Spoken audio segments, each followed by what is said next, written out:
Det er dobbeltbilleder, du kan ikke ses. Nå, ja, det vil det er mere, vi ikke ødelægger det hele. Det er fint.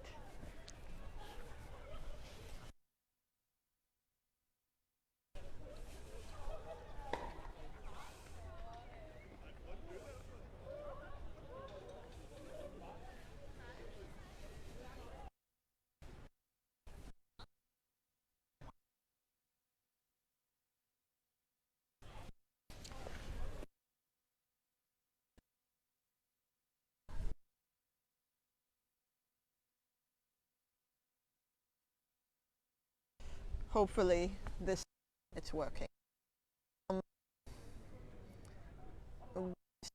In the garden was about how, how my mother, my grandmother was, on my father's side, was one of the most important in the 60s. There weren't many people living here, so it was still, there was a milieu, jazz milieu, definitely brought people, black women, in a European country. And I think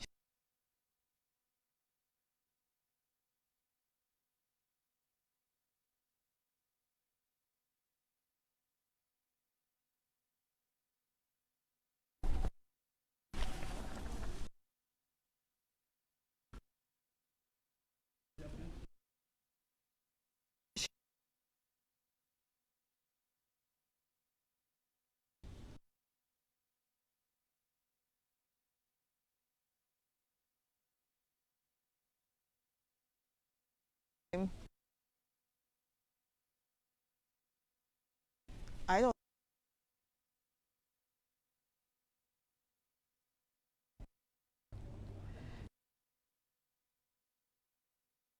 of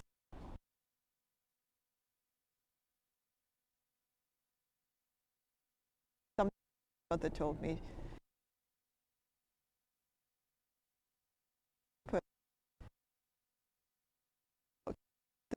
Is I think the more I get character she was versus many others. She was forthright, she was open, she would take people off the street into her house. It was very not Danish in any way, in some ways. I mean, she did not have these boundaries in terms of we have to get to know you 10 times before we invite you into our home. So,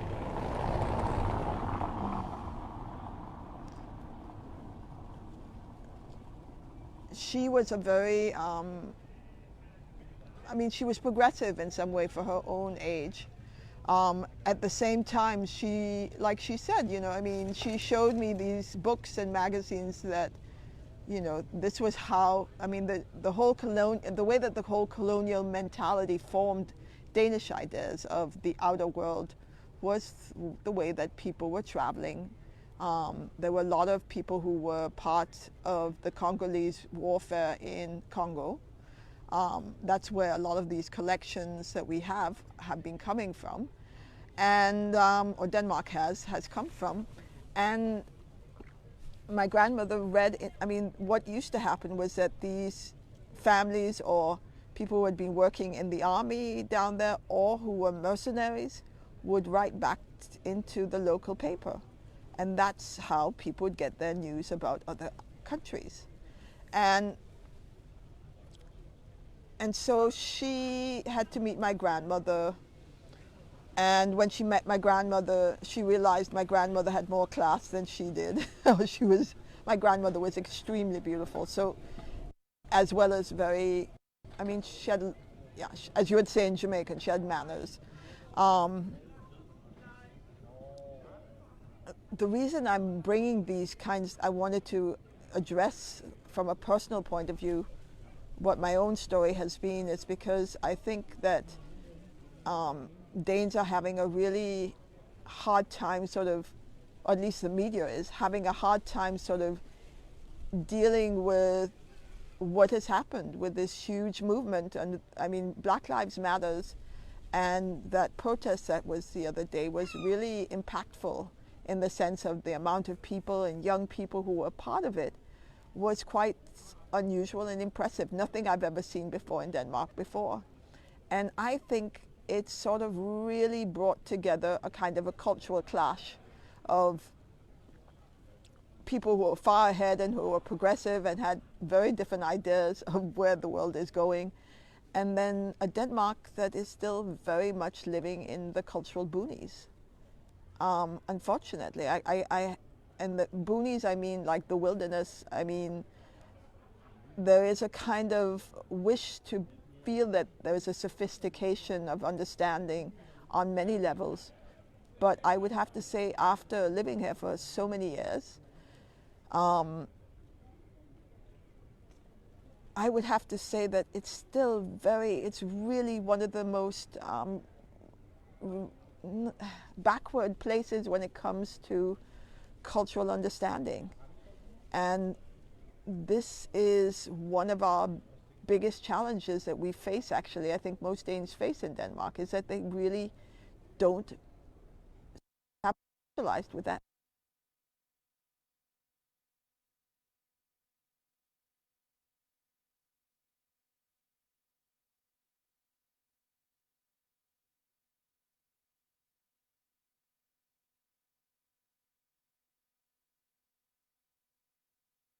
Where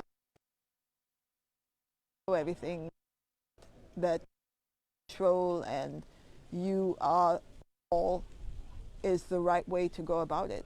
I think it's really a question of openness, and I think really being open to your own lack of knowledge. I mean, none of us, we're not born into this universe knowing everything. We are growing, and we have to learn, and we have to open ourselves to that knowledge. And that is something that we are having a hard time tackling, I think. Or at least it has been, yeah, it's very, very slow in its progression. I wish it was fast.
So now when we sit in Christianshavn, this is a big part of the handle of colonial times.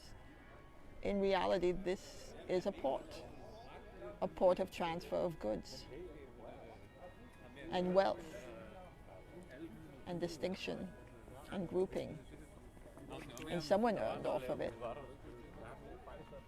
There were a lot of people that did.